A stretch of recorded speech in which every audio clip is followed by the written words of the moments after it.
I checked earlier, it's now been over a year since we showed you the long wheelbase version of the VW ID.Buzz back then in the USA, just before my wedding. It's amazing how much has changed since that day. And now we can drive it. Meanwhile, we showed you the GTX version, and a couple of updates came in, like the new interior also coming to the short wheelbase. And now we have all the details, and in just a few weeks it goes on sale. And today we're testing the new ID.Buzz with a long wheelbase and big battery together.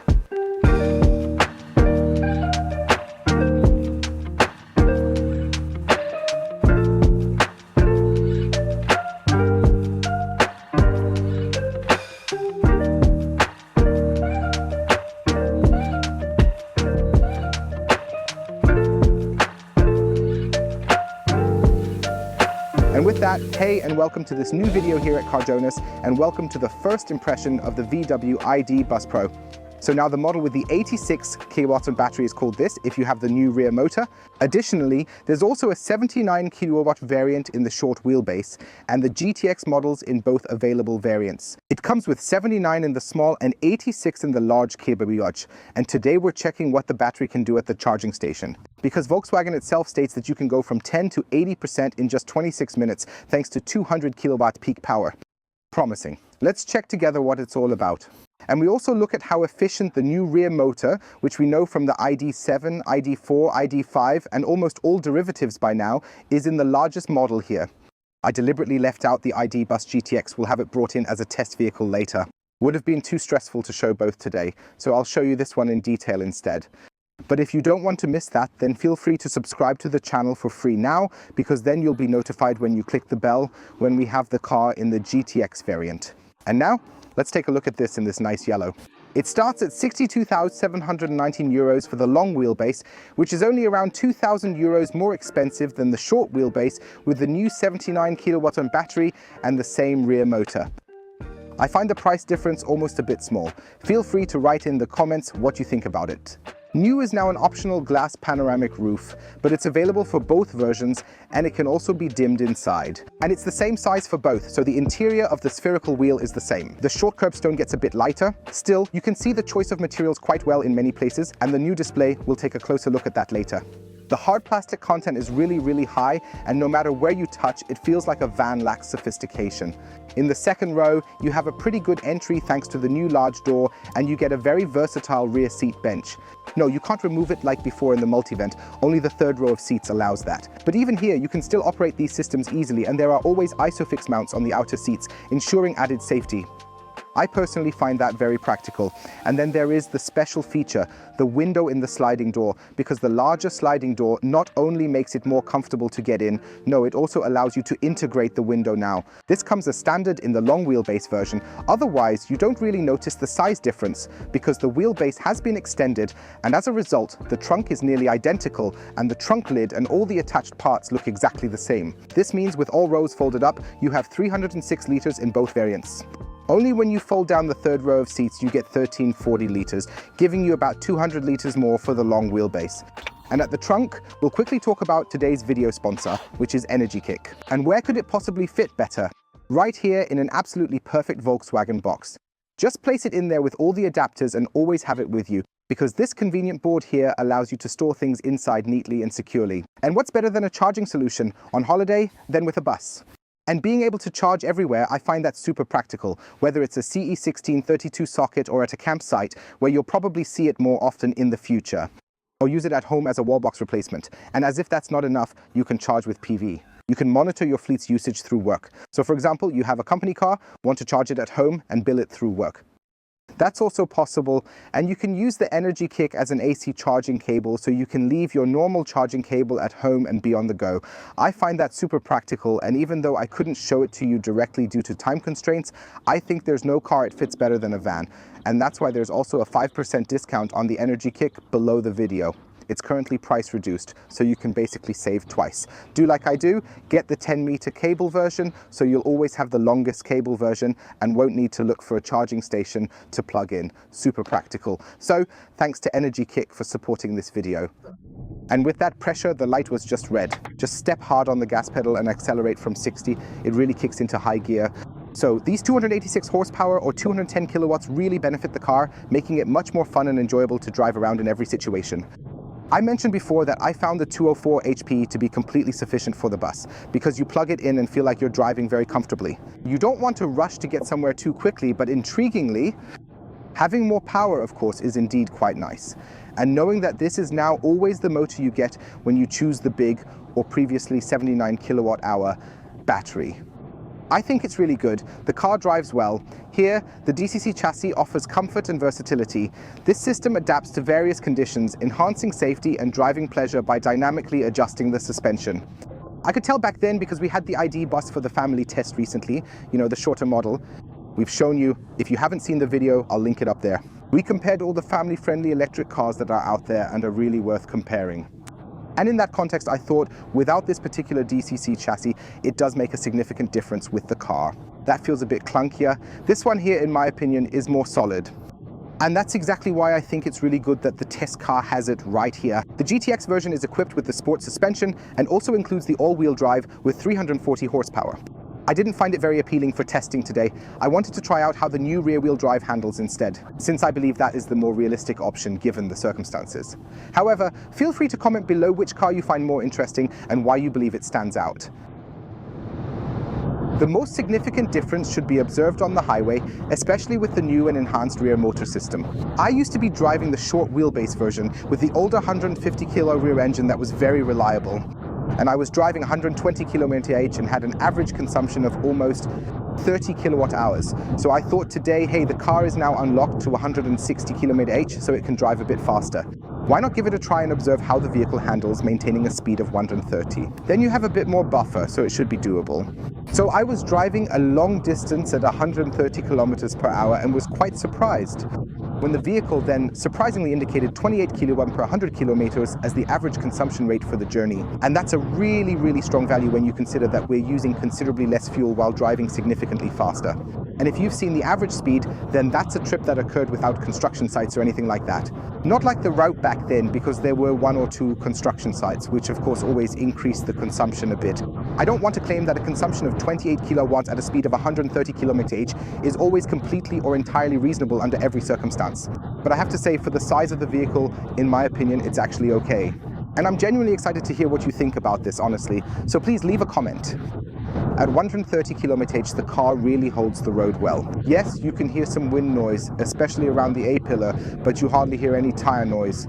That's definitely fine with me, as we have all systems on board as desired, and for an additional charge, ensuring we meet every requirement and making our journey smooth and comfortable. The Volkswagen typical travel assist, that is lane keeping and adaptive cruise control in combination, and also the lane change assistant, all that is available here in the vehicle with the various distances, and now optionally also the head-up display. This is not the AR head-up display that we know from other popular ID models, but at least it boasts essential basic functions like the current cruise control. And it also includes navigation information.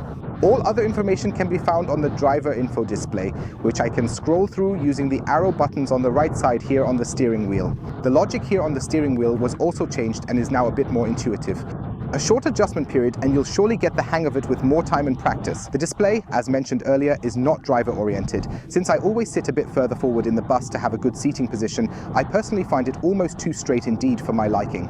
With this large 12.9-inch display, you are definitely, operating on a high level. But let me just say here, I think it's very spacious so everyone else can see something. However, I sometimes get slightly more difficult perspectives. The chassis here in the standard version, there's also the GTX, which is the all-wheel drive with a sports suspension. I still find it quite comfortable. You just get that bus feeling, and you really have to say, you notice the length of the vehicle. Those extra 25 centimeters compared to the regular ID bus really make a difference. It felt like a taller car. With this one, you can tell, it's heading toward a bus, which is longer and bigger than regular cars on the road. But it's not a big deal, it just needs mentioning here. And of course, let's talk about charging. During the event, I ran the vehicle down to under 10%, because if we are testing the new 86 kilowatt battery here for the first time, it's essential to see how it performs and meets our expectations. So I obviously want to see how long it takes at the charging station, and that's why I'm standing here now. I will measure the time it will take to charge from 10 to 80% in order to see if Volkswagen's claim 26 minutes is realistic or not. Is it possible to achieve greater range with increased battery capacity and a more efficient motor, and then also charge faster at the same time? Actually, a perfect combination. We'll sort it out together, and we're currently charging at around 20% with 200 kWh, which is the power Volkswagen itself states. Let's take a look at it, the software. There will be a detailed video on this new infotainment system here on the channel in the coming weeks because we are at the current stage. I can show you how the vehicle was handed over to us today when it fully loads, likely with version 5.0, and discuss the main features in detail. It means I not only have everything here that we can show you in a dedicated video using the Vera software in my daily routine, but no, we also have, for example, JetGPT. It means I can now say, hello, Ida. Tell me something about the history of Volkswagen. Please give me one moment. According to ChatGPT, Volkswagen was established in 1937 and is a renowned German car manufacturer. The company was founded during the National Socialism era in Germany to create an affordable car for the masses as part of the Nazi regime's broader economic and mass mobilization efforts to increase public accessibility to automobiles. I don't know if Volkswagen would start the story like this themselves, but JetGPT does, and the new infotainment system can also draw on it, will then also be referenced, and you have the possibility in the car to also always ask questions, otherwise this updated system runs quite smoothly. This is enough for me as it stands. I know sometimes you write in the comments, why isn't it even smoother? But I think for an automotive system, it is really good here. You get all the content, for example, about charging. Currently, I'm charging at 104 kilowatts. I'm charging now at 104 kilowatts, so everything's fine.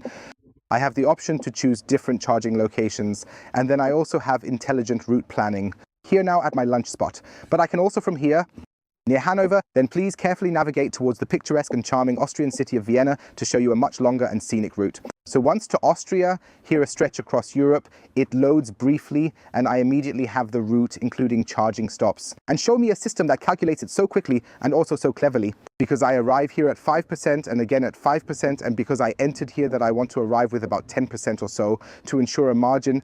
If I need more buffer, both at the destination and charging station, it's recalculated. It takes a moment, and then I get 3 charging stops for the 8 and 28 kilo because I want to have 37% left at the destination and need more at the charging stations here. The car also cleverly plans the charging stations it can use, those that have 200 kWh or more if they are available. Overall, this system is so clever and well thought out. I like that you have these different user options here, for example.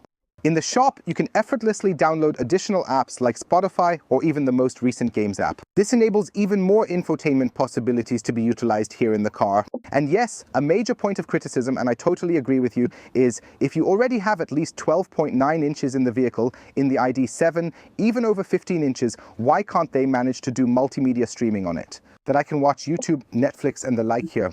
Overall, I like it also that the slide buttons are illuminated here. This simply makes the interior more premium. The only downside is it's only available in the ID.Buzz with standard seats in the cargo variant. The new infotainment isn't available, and yes, we already showed it to you at the world premiere in the USA. The door is clearly larger, also making it possible to have this window. They thought it through, it's nothing completely new, but let's show it anyway. The charging flap is of course not covered because the vehicle knows, hey, the charging flap is open, or rather charging. Then I just open the door at a certain angle, still able to get in and out with PIM, but I don't bump into anything back there, and it still allows the charging port to stay there. Now let's see how long it took us to go from 10 to 80. And I really have to be honest, I'm more disappointed than I thought. Since after just 33 minutes, I'm already back at 80% of my full capacity, and that even though I did everything right to the letter. I didn't just drive slowly for over 270 kilometers. In addition, I frequently checked the battery preconditioning and found it consistently in the optimal range. I don't think that was the problem either, and I still don't know what it ultimately was. But what I do know is that we will definitely repeat the whole thing for you. And if you don't want to miss it, then feel free to subscribe to the channel now, because it's just crucial that we find out if Volkswagen sticks to the 26 minutes or not, because that's incredibly promising for me that they can actually pull it off. And at this point, just a big thank you to our sponsor, Maingau Energy, thanks to whom we can do so many charging tests for you. Otherwise, it wouldn't be possible anymore at some point. Check below the video. Above all, if you don't want monthly fees and just occasionally charge publicly, then it's definitely worth it. I'm disappointed. Just keep driving.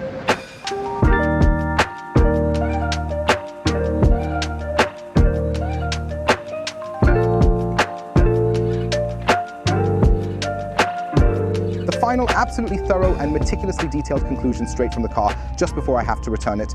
And with the internal speaker, just as an experiment to see what you think of it, so you have a sense of the sound quality. Denn es ist ja oft ein Kritikpunkt zu sagen, hey, man hört nicht so richtig, wie es eigentlich klingt, wenn man aus dem Auto raus telefoniert. In the car, it sounds good when I'm talking to someone, but how about the other way around? You'll hear that in this recording. The ID.Buzz with long fenders makes sense, the battery is cool. Let's check the charging performance, still being fixed. I was just joking around with the spokesperson. It's still within the range, it's not always under ideal conditions, but I think we usually had it with Volkswagen as they specified it. What do you think? Write it in the comments, otherwise you can see our first impression of the GTX up here now. You can subscribe right now to this channel down here if you still haven't done it.